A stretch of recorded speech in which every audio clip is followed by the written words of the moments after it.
முடிப்பினிலே என்னும் சுரு தினம் தவிக்க பூவில் நல்ல தேன் இருக்கு பொன் வண்டு பார்த்திருக்கு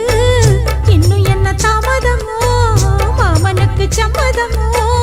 இப்பவே சொந்தம் கொள்ளவே கொஞ்சம் என் அருகில் வாமா சந்தைக்கு வந்த கிடி சாட சொல்லி பேசுதடி சந்தைக்கு வந்த மச்சான் சாட சொல்லி பேசுவதே முத்தம்மா முத்தம்மா பக்கம் வர வெக்கமா சொல்லவா